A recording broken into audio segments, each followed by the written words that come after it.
katanya pinter, katanya cerdas, katanya makhluk berakal. Kok menghancurkan wadah hidupnya sendiri, tidak sadar.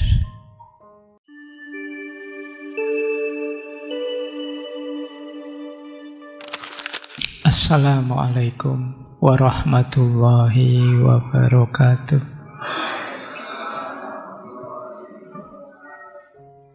Bismillahirrahmanirrahim. Alhamdulillahi rabbil alamin. Wa bihi nasta'inu ala umurid dunya waddin. Allahumma sholli wa sallim wa barik ala habibina wa syafi'ina sayyidina wa maulana Muhammadin wa ala alihi wa ashabihi wa man tabi'ahum bi ihsanin ila yaumiddin. Amma ba'd. Bismillah, mari kita lanjutkan lagi belajar kita, ngaji filsafat kita. Malam hari ini kita ada di sesi terakhir, tema dari krisis ke krisis. Kita akhiri malam ini dengan krisis ekologi. Kita masuk ke kegelisahan ekologis. Kita kembali ke sini. Jadi memang problem ekologis ini jadi keprihatinan kita semua. Kita lihat ya dulu. Saya rangkum dari beberapa sesi kita dulu ketika membahas ekologi. Ada satu istilah menarik. Dulu tahun 2006 itu ada satu film dokumenter. Itu yang jadi pembuatnya wakil presiden Amerika zaman itu, Al Gore. Dia membuat satu film dokumenter yang judulnya An Inconvenient Truth. Kebenaran yang tidak menyamankan, kebenaran yang menggelisahkan, kebenaran yang membuat kita tidak nyaman. Tapi mau gimana lagi, faktanya begitu. Nah, di film dokumenter itu banyak dibahas tentang perubahan iklim karena macam-macam polusi dan lain sebagainya, yang itu mengancam kelestarian bumi. Memang kalau teman-teman lihat video itu, mungkin boleh dicari di YouTube ya. Itu banyak sekali poin-poin yang patut kita gelisahkan berhubungan dengan masa depan bumi ini. Loh, kalau kita buminya tidak ada, seperti saya bilang tadi, dia wadah kita. Di mana kita mau tinggal? Sehebat apapun kalian, sekaya apapun kalian, mungkin hartamu triliunan, karena kebetulan dapat jatah dari mana, mungkin. Tapi gunanya apa kalau wadahmu hancur? Gunanya apa kalau anak cucu kita tidak mungkin bisa menikmatinya? Nah, ada banyak inconvenient truth. Ada banyak kebenaran yang membuat kita tidak nyaman sehubungan dengan krisis alam, krisis ekologi. Oke, ini tema ini sengaja saya taruh di akhir karena nanti mewadahi semuanya. Saya membayangkan kalian, Pak, saya krisis identitas, Pak, saya krisis eksistensial, Pak, wah bangsa ini krisis moral dan lain sebagainya. Loh, krisis-krisis tadi itu kita garap dengan serius, ayo, tapi kalau wadahnya hancur, rasanya juga buat apa? Maka sekarang kita bahas wadah yang paling penting malam hari ini, yaitu krisis ekologi. Saya tunjukkan beberapa ya, tidak usah banyak-banyak karena biar kalian tidak tambah sumpek. Yang paling terkenal di antara krisis ekologi yang pertama apa? Perubahan iklim. Jadi suhu bumi ini itu kalau dihitung-hitung, diukur-ukur tambah lama tambah naik. Karena ya sebab yang paling dituduh itu manusia yang lebih banyak melakukan pembakaran bahan bakar fosil. Bensin, batu bara, gas alam. Yang itu menghasilkan efek rumah kaca. Terus mulai kita nikmati hari ini, misalnya musim mulai tidak menentu. Kapan musim hujan, kapan musim panas, sekarang tidak bisa ngeramal. Sudah diramal ternyata tidak. Tadi saya, nanti malam ngaji mesti hujan. Ternyata tidak. Mungkin kalian membayangkan besok tidak hujan, ternyata hujan. Kemarin ada yang bilang, ini nanti musim kemarau agak panjang ini. Tiba-tiba hujan. Bulan sebelumnya kalian menunggu-nunggu hujan, panas malahan. Ini kita sekarang sudah mulai susah ngeramal. Dan jangan dikira ini sepele. Bayangkan bapakmu yang petani bingungnya. Dianggapnya nanti hujan nanam padi. Nggak hujan-hujan. Diramal, ini hujannya masih lama, masih panasnya lama. Terus nanam bako. Tiba-tiba hujan. Jadi jangan dikira musim yang kacau ini terus mudah. Tidak ada efeknya apa-apa. Banyak. Belum lagi nanti gunung es di kutub yang mulai mencair, air laut yang naik, pulau-pulau kecil tenggelam. Belum lagi cuaca ekstrim, banjir besar, badai ini, badai itu. Belakangan kita kenal jenis badai yang macam-macam. Berita nasional kita mulai banyak berita-berita tentang puting beliung, angin tornado, yang zaman dulu mungkin agak jarang berita seperti ini. Sekarang mulai banyak. Oke ya, jadi ini harus mulai kita pikirkan. Kelakuan kita yang berdampak ke sana. Belum lagi kerusakan hutan. Setiap tahun berapa banyak hutan yang hilang, ditebang untuk kelapa sawit lah, tambang ini, tambang itu, batu bara, nikel, pembangunan ini, pembangunan itu. Yang jelas musnahnya hutan ya sekaligus ekosistem di sana ikut musnah, hancur. Kemudian tata air, tanah longsor, banjir, udara makin kotor, dan lain sebagainya. Apalagi kalau kemarau, kadang-kadang kita punya tradisi ada asap. Nah, itu asap kemana-mana kalau waktu kebakaran hutan. Jadi ini kegelisahan kedua. Ya kalian mungkin yang hidupnya hari ini jauh dari hutan tidak melihat betapa dahsyatnya, betapa ganasnya orang yang sedang merusak, melenyapkan jutaan hektar tiap tahunnya.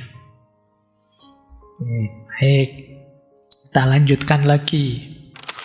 Masih ada pencemaran air laut, pencemaran sungai, pencemaran danau. Kalau ini saya tidak perlu cerita. Kemarin ada berita sampah plastik di laut Indonesia itu termasuk paling banyak di dunia. Kemudian saya lupa beberapa hari kemarin juga ada berita namanya mikroplastik. Jadi penelitian terbaru kemarin, ada satu penelitian, kalau saya tidak salah itu di Australia, yang dari 100% responden, itu 80%-nya ditemukan dalam darahnya itu mengandung mikroplastik. Jadi tanah, air-air kita itu semua sudah banyak tercemari plastik-plastik. Mungkin plastik yang rontok, yang apa, terus yang biasanya disebut mikro itu 5 mili ke bawah.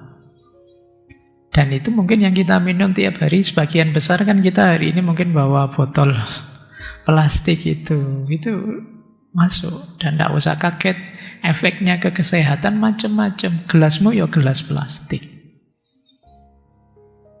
Apa-apa plastik sekarang. Loh, dalam tubuh kita sekarang mulai banyak. Bahkan terakhir ada berita ditemukan kandungan mikroplastik sampai ke plasentanya bayi.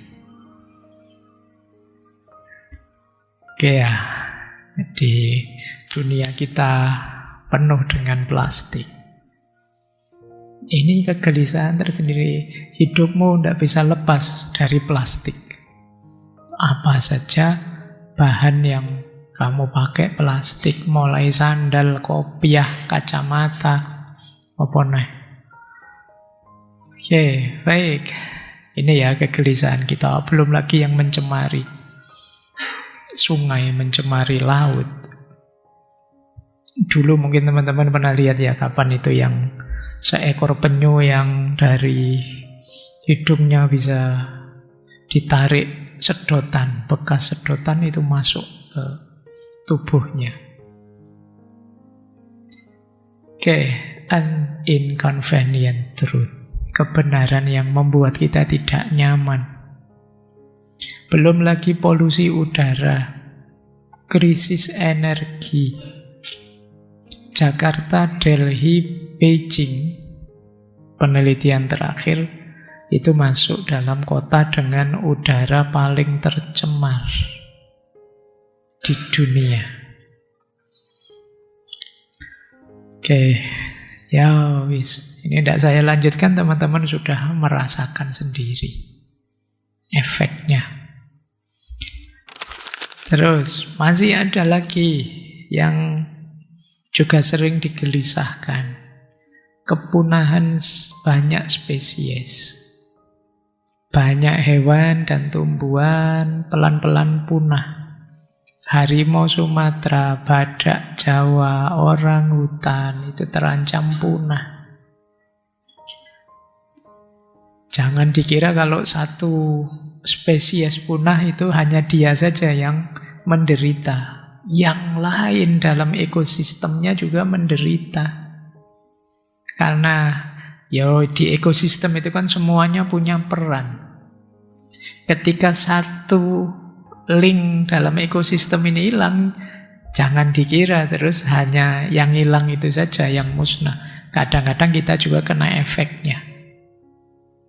Kemarin ada berita yang mungkin kalian tidak akan ketemu lagi, yaitu kunang-kunang. Kunang-kunang sudah mulai punah hari ini. Padahal itu menginspirasi banyak sastrawan untuk bikin puisi, dan itu manfaatnya juga banyak untuk ekosistem. Zaman dulu Simba-simba kita itu mungkin sadar betapa pentingnya kunang-kunang biar kita tidak sembarangan. Itu dulu kalau saya kecil, kunang-kunang itu dipersepsi sebagai kukunya orang mati. Kalian nanti gituin ya, jangan macam-macam sama kunang-kunang, ini kukunya orang mati loh, makanya menyala gitu. Itu mungkin sih ada kearifan bahwa ini dia punya peran besar dalam ekosistem. Nanti setelah ini kalian googling ya, apa perannya kunang-kunang dalam ekosistem. Ternyata besar. Itu yang membuat terus disakralkan. Nanti ada banyak perspektif tentang bagaimana nenek moyang kita mensakralkan banyak hal di alam yang kemudian berdampak justru lestarinya alam. Kemudian pernah ada cerita kalau di Amerika itu ada satu taman namanya Yellowstone. Di sana pernah ngalami serigala-serigala punah. Kita kan benci serigala, kamu anggap ganas. Tapi punahnya serigala, efeknya apa? Membeludaknya rusa. Membeludaknya rusa, efeknya apa? Habisnya tanaman-tanaman di sekitar sungai. Ketika tanaman di sekitar sungai habis, yang terjadi apa? kekuatan tanahnya menurun, gampang longsor. Ketika dia gampang longsor, yang kena imbasnya siapa? Manusia. Oke ya. Jadi kalian mungkin senang, wah serigala jahat, wah sudah tidak apa-apa musnah. Ternyata efeknya besar. Kalau di Australia hal yang sama terjadi, cuma yang membludak adalah kelinci. Kelinci membeludak, ya tanaman-tanaman habis, jadi gundul. Dan nanti efeknya juga ke tanah. Apalagi tikus. Kalian mungkin nganggap tikus itu menyebalkan sekali. Saya tahu di kos-kosanmu banyak. Nah ya. Tapi jangan dikira perannya tikus itu hanya mengganggumu. Kalau tikus sama sekali musnah, tetap nanti tidak seimbang. Mungkin ada banyak efek-efek binatang-binatang kecil yang jadi mangsanya tikus, jadi membeludak. Lebih bahaya buat. Jadi, oke ya, baik. Ini kepunahan spesies. Kalian membayangkan kepunahan spesies itu kan binatang-binatang langka. Jangan dikira itu. Ketika misalnya tikus habis, berarti binatang-binatang seperti ular dan lain-lain yang tikus jadi mangsanya, dia akan juga kena imbasnya. Termasuk kemarin saya baca itu, tikus itu juga punya peran menggemburkan tanah. Oke, baik. Kepunahan spesies.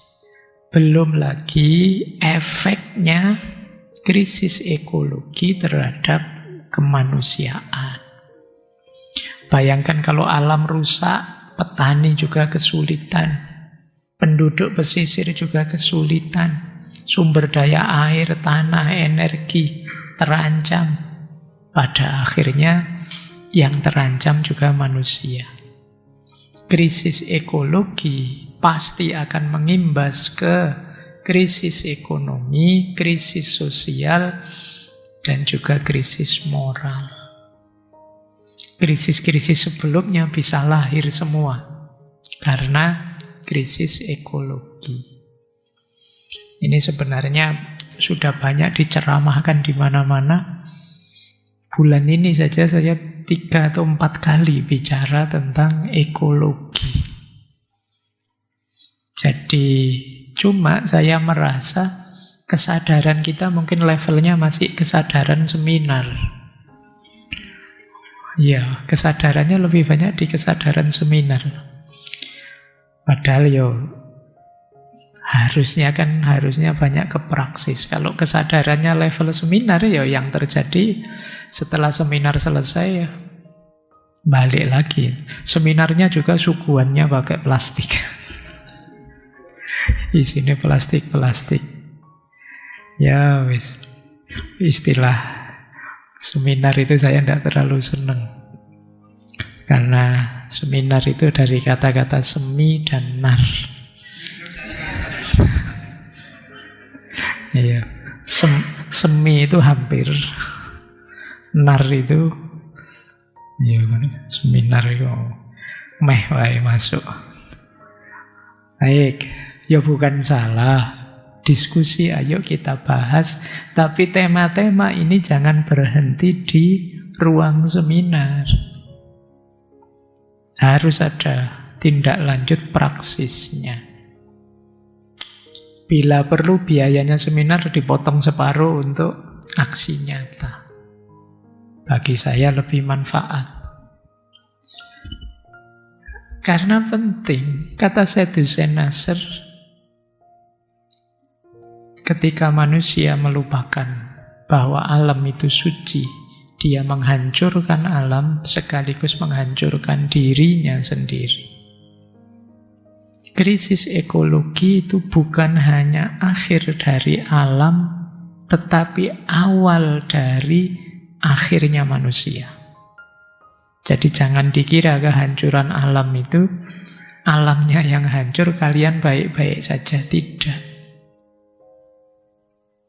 Cerita krisis ekologi adalah cerita dimulainya akhir ceritanya manusia. Karena tidak mungkin manusia hidup tanpa alam. Yang sebaliknya bisa. Itu kalau di yang paling bawah itu Thomas Berry. Ini ahli ekoteologi Katolik. Kata dia, bumi akan tetap ada, kitalah yang mungkin tidak ada, tidak bertahan. Jadi tidak ada kita, bumi tetap ada. Meskipun bumi ini bencana kah, tsunami kah, apakah, buminya kan tetap ada. Yang hancur siapa? Kita. Maka kata Thomas Berry, bumi akan tetap ada, kita yang mungkin tidak ada, tidak bertahan. Akhir umat manusia bisa jadi datang dari berakhirnya rasa hormat kita terhadap bumi. Oke ya. Ini Thomas Berry. Ditegaskan lagi oleh Vandana Shiva. Apa yang kita sebut keruntuhan ekologi bukanlah peristiwa alamiah. Itu akibat kesombongan manusia. Ketika keseimbangan sakral kehidupan dihancurkan, maka kiamat bukan lagi nubuat ilahi, tetapi konsekuensi. Maksudnya sifat kiamat bukan, kita tahu besok bumi ini kiamat. Tapi kalau kelakuan kita serusak itu terhadap alam, kemungkinan sebabnya kiamat itu adalah konsekuensi. Konsekuensi dari perbuatan kita. Kitalah yang mancing kiamat. Tidak sekedar wahyu nubuat ilahi, tidak sekedar kabar dari Allah besok kiamat. Tapi ternyata sebabnya adalah konsekuensi perbuatan kita sendiri. Mungkin melalui bencana-bencana alam akibat ulah kita, atau mungkin jangan-jangan melalui karya kita sendiri. Saya membayangkan kalau tiba-tiba perang nuklir misalnya, ya sudah, selesai. Innalillahi. Apalagi semua yang punya nuklir terus ngamuk perang, selesai. Kita tinggal tahlilan saja. Jadi konsekuensi dari perbuatan kita sendiri. Baik, dan sudah diramal dalam Al-Quran jelas ya, ini ayat kalian hafal sekali. Zuharul fasadu fil barri wal bahri bima kasabat aydin nas. Sungguh telah tampak kerusakan di darat dan di laut disebabkan oleh perbuatan tangan manusia. Kalimat selanjutnya dari ayat ini, liyudhiqahum ba'dalladzi amilu. Allah ingin mereka merasakan sebagian dari akibat perbuatan mereka. Mungkin ada yang tanya, Pak, Allah itu kan maha kuasa. Apa tidak bisa Allah itu membuat bumi ini, alam ini baik-baik saja, meskipun manusia angkara murka? Ayat ini langsung menjawab, karena Allah tahu manusia itu tukang ngeyel. Mestikan terus, kan Allah maha kuasa, Allah katanya sayang dengan kita, masa kita dikasih bencana, kita dikasih. Jawabannya di ayat ini, liyudhiqahum ba'dalladzi amilu.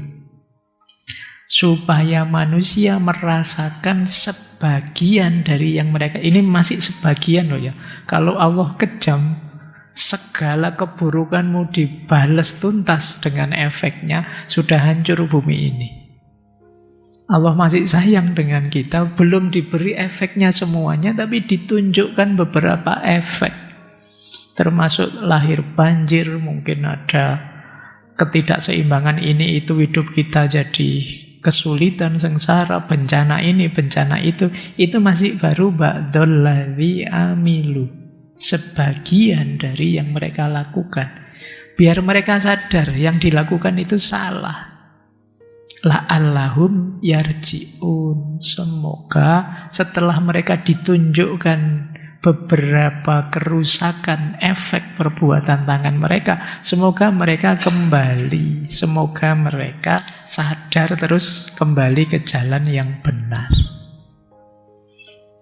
Jadi ini ayat ini menunjukkan 3 hal sekaligus. Yang pertama, banyak kerusakan akibat kelakuan kita di muka bumi ini, dan Allah mengizinkan kerusakan itu terjadi meskipun hanya sebagian, demi agar manusia sadar kembali ke jalan yang benar, merevisi kelakuan-kelakuannya yang negatif.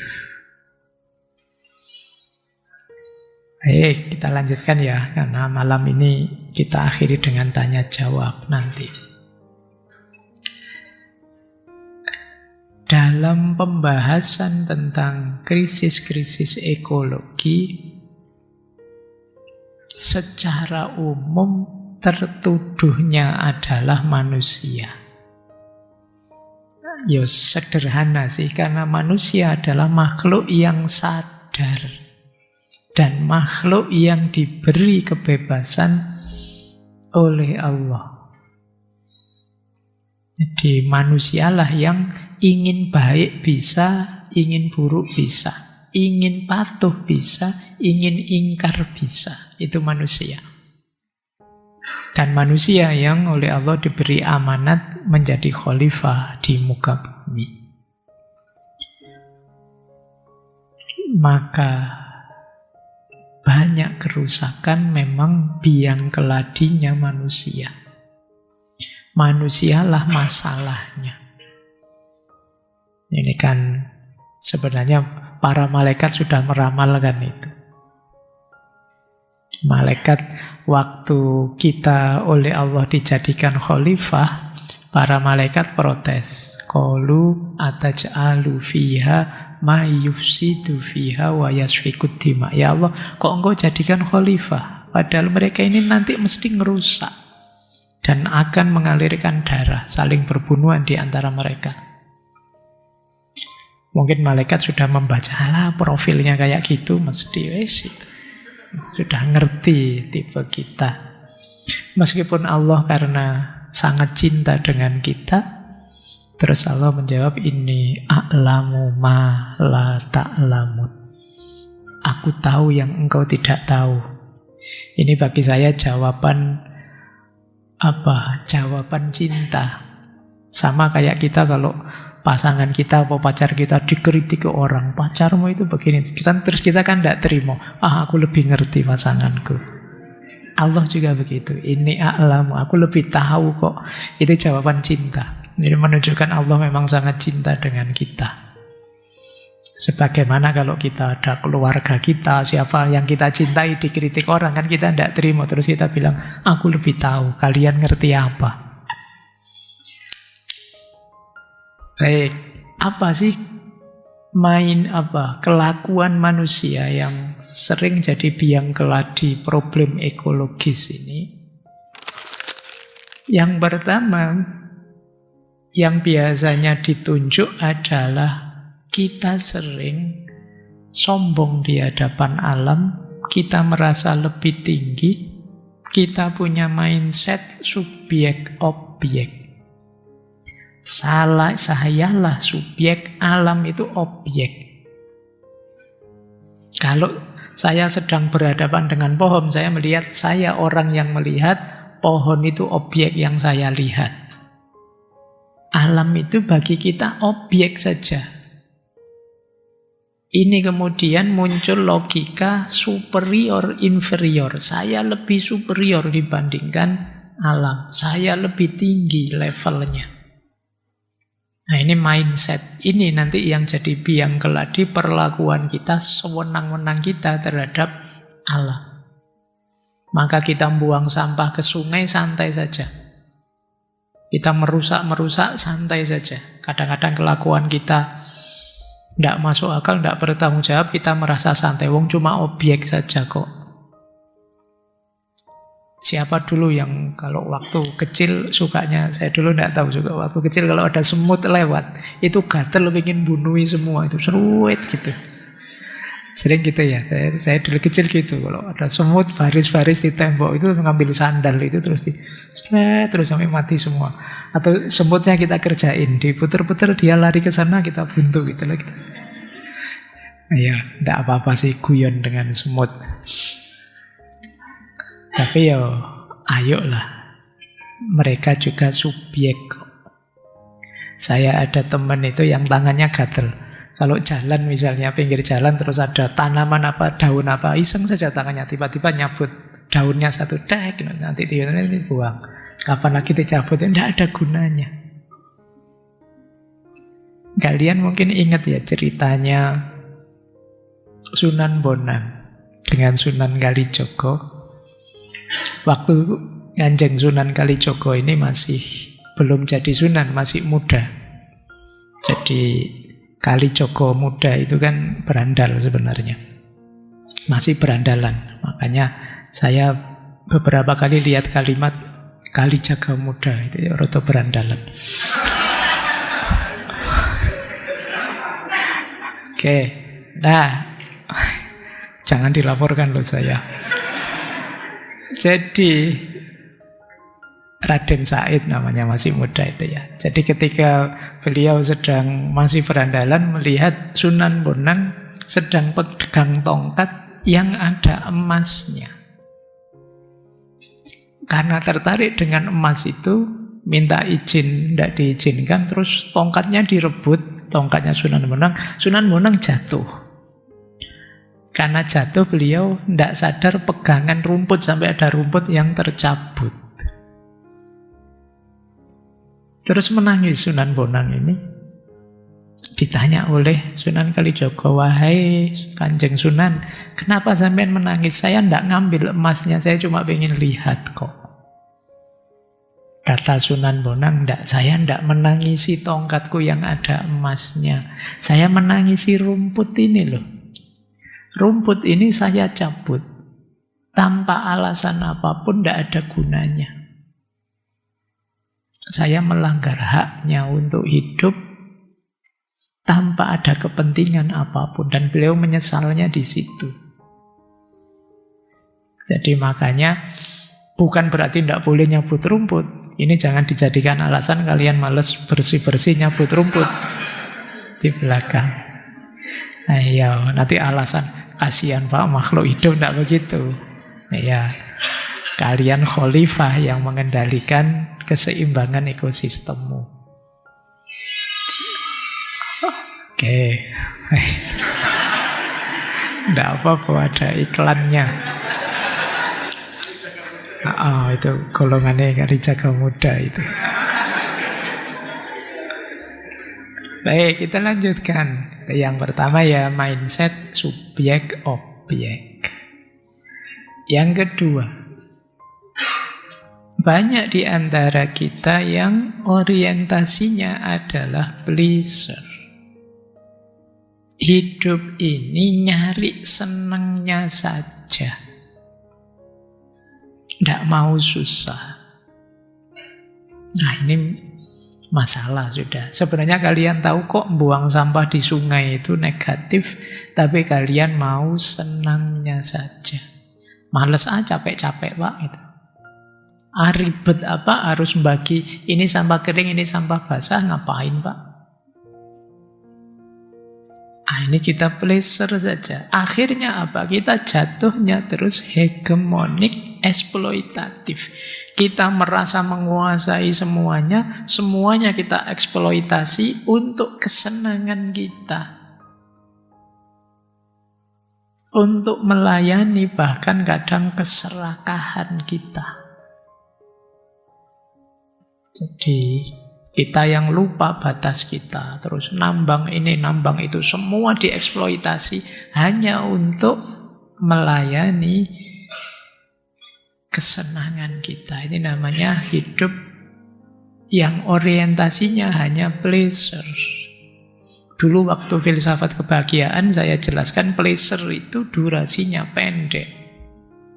Kesenangan itu sebentar. Kita lupa ada kebutuhan masa depan. Yang penting saya senang sekarang, yang penting saya nyaman sekarang. Maka kalian disuruh, mbok yo kalau ndak terlalu jauh jalan kaki saja. Males apa capek. Terus kamu pakai kendaraan bermotor padahal cuma dekat. Kalau hujan, mobil lah yang keluar Pak daripada hujan-hujan. Padahal cuma dekat. Padahal kalian juga punya payung. Ini berarti kita hanya nyari senang kita saja. Angkutan umum banyak, tapi kita kendaraan pribadi lah Pak, biar bisa lebih senang, lebih santai. Hidup yang orientasi pleasure di semua bidang. Kita tidak peduli lagi dengan kelestarian alam, keberlanjutan, dan lain sebagainya. Ini faktor kedua, manusia sebagai masalah. Yang ketiga, ada lagi kelompok orang jenis ini. Kelompok apatis. Kelompok cuek. Alah bahas gitu-gitu ruwet saja. Cuek, dianggapnya tidak ada hubungannya sama aku. Yo kalau Allah nakdir bencana, ya bencana lah Pak. Kalau Allah tidak nakdir, ya tidak. Fatalistik, ignorance. Ignorance itu cuek. Kita melakukan apapun kalau sudah waktunya kiamat, ya kiamat lah Pak. Wong ini kiamat sudah deket loh Pak, kok tidak boleh seneng-seneng gimana? Nanti diskusi apa sebentar-sebentar. Alah, tidak usah serius-serius dibahas. Sebentar lagi kiamat. Tidak usah capek-capek mikir negara lah, mikir apa. Sebentar lagi kiamat. Ya, kalau mikirnya begitu, itu fatalistik namanya. Wong sejak dulu kan bolak-balik ramalan kiamat kan juga meleset toh. Dulu 2012 semua orang hampir yakin itu kalau mau kiamat itu. Hasilnya ya cuma film 2012. Film kiamat, kiamatnya tidak jadi. Macam-macam orang meramalkan kiamat, ya tidak jadi. Kita tidak tahu kapan itu kiamat. Nah, nanti ini cara berpikir ini banyak dimanfaatkan oleh orang-orang fatalistik, orang ignorance yang sudah tidak peduli lagi, sudah cuek. Kayak ini 3 karakter yang membahayakan untuk alam. Mindset yang subjek-objek, orientasi nyari senang saja, dan sikap mental yang apatis, ignorance. Ada lagi satu. Kalau ini dari Aldo Leopold. Dulu silakan dicari ngaji filsafat. Entah sesi berapa di tema land ethic. Istilah dari beliau frontier mentality. Mentalitas perbatasan. Maksudnya begini, kita manusia menganggap alam itu sebagai perbatasan atau frontier yang harus ditaklukkan, dieksploitasi, dijadikan sumber daya untuk hidupnya manusia. Jadi kalau ada alam kok belum terjamah manusia, kita menyebutnya itu masih alam liar. Harus dijinakkan, harus dimanfaatkan oleh manusia. Dia baru kita sebut produktif, bermanfaat kalau sudah jadi tambang, kalau sudah jadi perumahan, kalau sudah jadi. Ini namanya frontier mentality. Jadi mentalitas perbatasan. Ini mungkin logika diawali zaman penaklukan dulu. Jadi sebelum dijamah oleh manusia, orang menyebutnya itu lingkungan yang belum beradab. Belum maju. Maju itu kalau sudah di situ dibangun macam-macam oleh manusia. Jadi tambang, jadi perumahan, dan lain sebagainya. Ini namanya frontier mentality. Muncul keyakinan bahwa kemajuan, pertumbuhan itu harus didorong terus dengan menaklukkan batas-batas yang baru. Hutan, laut, bahkan sekarang frontiernya, batasnya meluas sampai luar angkasa. Sampai kemarin mau ke Mars lah, mau kemana lah. Nah, ini namanya frontier mentality. Menganggap bahwa sesuatu itu maju dan tumbuh dan beradab kalau sudah disentuh oleh manusia, kalau sudah dikelola oleh manusia. Kalau masih jadi dirinya sendiri masih belum disebut maju. Oke, jadi kalau ditambah ini berarti ada 4. Ada mindset subjek objek, ada orientasi pleasure, ada mental apatis, dan frontier mentality. Merasa bahwa sentuhan manusia lah yang membuat alam jadi maju, jadi tumbuh. Sebelum disentuh, kita menyebutnya masih liar. Oke, baik. Jadi itu penyakit-penyakitnya yang kita hadapi hari ini. Sekarang kita cari, ya coba kita jelajahi perspektif-perspektif yang mungkin untuk jadi solusi krisis-krisis ekologi tadi. Seperti pengalaman kita ngaji filsafat ya, ada banyak sekali teori yang sudah kita bahas juga di ngaji. Malam hari ini mungkin semacam rangkumannya. Yang pertama, ini dalam Islam ya. Islam melihat alam di hadapan manusia secara lebih utuh. Kita itu oleh Allah diturunkan ke bumi. Yang pertama, berhadapan dengan alam itu sebagai amanah. Jadi alam di sekeliling kita itu amanah. Jadi tugas kekhalifahan, kita mengkhalifai alam, punya tanggung jawab menjaga harmoni, keseimbangan, kemakmurannya. Alam bagi kita itu amanah. Berarti siapapun yang sembarangan perlakuannya terhadap alam, apalagi jadi sebab rusak hancurnya alam, tergolong orang yang tidak amanah. Meskipun mungkin ibadahnya lengkap, formalitas beragamanya tinggi, tapi kalau dia tidak peduli dengan lingkungannya, dengan alamnya, ya dia sedang melupakan amanat Allah yang satunya. Tidak hanya sebagai hambanya, tapi sebagai khalifahnya. Jadi alam di depan kita itu amanah.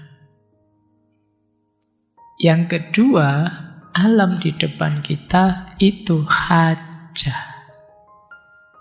Hajah itu kebutuhan. Kita memerlukan alam semesta di sekeliling kita, lingkungan kita untuk hidup. Tanpa dukungan alam, kita tidak akan mungkin bisa hidup.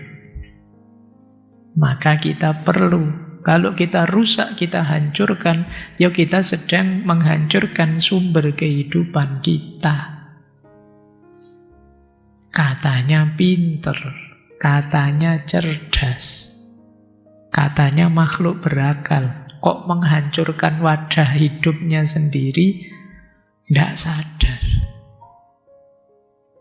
Jadi makna alam di depan kita yang kedua itu hajah, kebutuhan.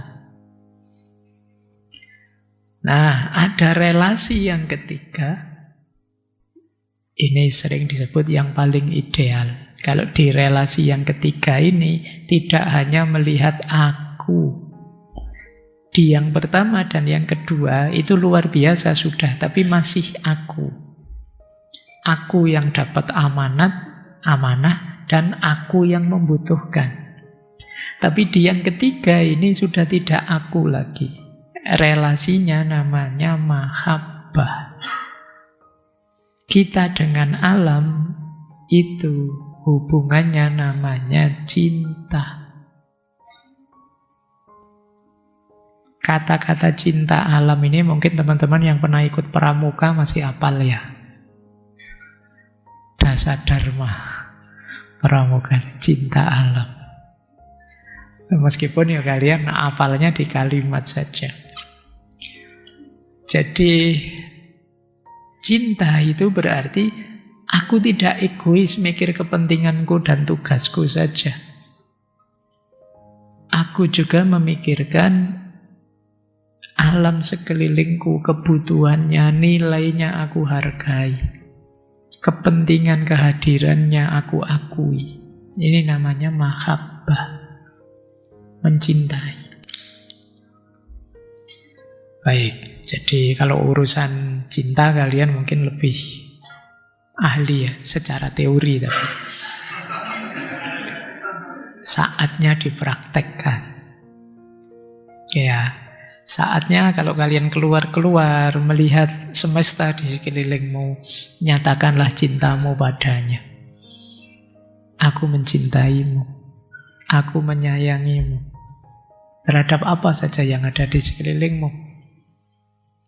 Gunakan, kalau dalam Islam ada istilah Ainur Rohmah. Ainur Rohmah itu kacamata penuh kasih sayang. Kacamata penuh kasih sayang itu melihat apa saja, kalian tidak egois membunyikan kepentinganmu, kebutuhanmu, sudut pandangmu, tapi kalian bertanya apa yang terbaik yang bisa aku berikan padanya. Ini namanya Ainur Rohmah. Kalau kata-kata apa yang terbaik yang membahagiakan dia. Kalau itu tindakan apa yang terbaik yang membuat dia gembira. Ini namanya Ainur Rohmah. Maka melihat alam pun lihatlah dengan Ainur Rohmah, dengan pandangan mata penuh cinta. Jadi sebelum engkau membuang sampah ke sungai, tataplah sungai itu dalam-dalam. Nyatakan cintamu padanya, nanti kamu tidak akan jadi buang sampah. Mosok pada yang dicintai aku lempari sampah.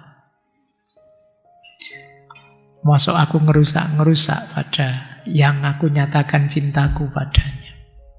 Ini hubungan mahabbah namanya. Meskipun tidak harus pakai teriak-teriak ya.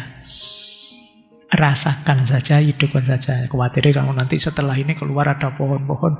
Wahai pohon, I love you. Wahai itu nanti. Ayo. Oke. Tidak harus demonstratif itu, tapi tunjukkan lewat tindakanmu. Baik, jadi ini perspektif Islam yang nanti kita tengok lagi.